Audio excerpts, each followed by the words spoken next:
अन्ये च मुनयः ब्रह्मान् ब्रह्मरातादयः अमला शिष्यैः उपेताः आजग्मोह कश्यप अंगिरस आदयः। अन्ये अन्य कई च भी मुनियः मुनिगण ब्रह्माण हे ब्राह्मणों ब्रह्मराजशील सुखदेव गोस्वामी आदयः इत्यादि अमलाह पूर्ण रूप से शुद्ध शिष्य शिष्युत के द्वारा उपेताः साथ साथ आजगमु आए कश्यप कश्यप अंगिरस आदय आदि तथा श्रील सुखदेव गोस्वामी एवं अन्य पवित्रात्माएं कश्यप अंगिरस इत्यादि अपने अपने शिष्यों के साथ वहाँ आए। तात्पर्य भाई अभय चरणारविंद भक्ति वेदांत स्वामी श्रील प्रभुपाद की जय। श्रील सुखदेव गोस्वामी ब्रह्मरात ये श्रील व्यासदेव के प्रख्यात पुत्र तथा शिष्य थे जिन्हें उन्होंने सर्वप्रथम महाभारत तथा उसके पश्चात श्रीमद् भागवतम की शिक्षा दी। श्री सुखदेव गोस्वामी ने गंधर्वों यक्षों तथा राक्षसों की सभा में महाभारत के 14 लाख श्लोक सुनाए थे और श्रीमद् भागवतम सर्वप्रथम महाराज परीक्षित को सुनाए।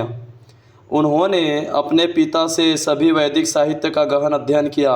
इस प्रकार सर धर्म संबंधी अपने विस्तृत ज्ञान के कारण वे पूर्ण पवित्रात्मा थे। महाभारत के समापर्व से ज्ञात होता है कि ये महाराज युधिष्ठिर की राज्यसभा में तथा महाराज परीक्षित के उपवास के समय भी हुए थे।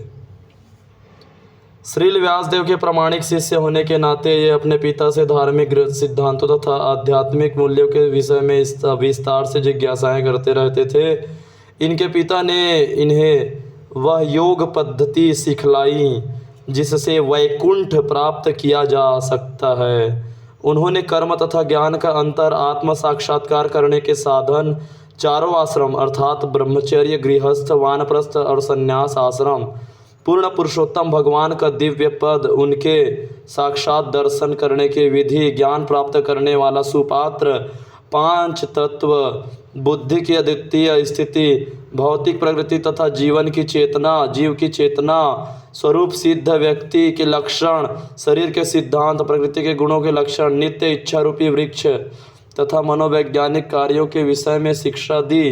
कभी कभी ये अपने पिता तथा श्री नारद मुनि की अनुमति से सूर्य लोक भी जाया करते थे। महाभारत के शांति पर्व 332 में इनकी अंतरिक्ष यात्रा का विवरण प्राप्त है। अंत में उन्हें परम धाम की प्राप्ति हुई। वे अरणेय अरुणिसुत व्यासकी तथा व्यास आत्मज इत्यादि नाम से प्रसिद्ध है। अब कश्यप कौन है? वे मरीचि के पुत्र प्रजापतियों में से एक तथा प्रजापति दक्ष के दामाद थे। वे उस विराट गरुड़ पक्षी के पिता है जिसे खाने हेतु बड़े बड़े हाथियों तथा कछुओं को परोसा जाता था। उन्होंने प्रजापति दक्ष की 13 पुत्रियों से विवाह किया। उनके नाम थे अदिति दिति दनु काष्ठा अरिष्ठा सुरसा इला मुनि क्रोधवत्सा ताम्रा सुरभि शर्मा तथा तिमि। इन पत्नियों से उनके अनेक पुत्र हुए जो देवता तथा असुर दोनों थे। उनकी प्रथम पत्नी अदिति से 12 आदित्य उत्पन्न हुए जिसमें से वामन भगवान के अवतार है। ये कश्यप मुनि अर्जुन के जन्म के समय भी विद्यमान थे।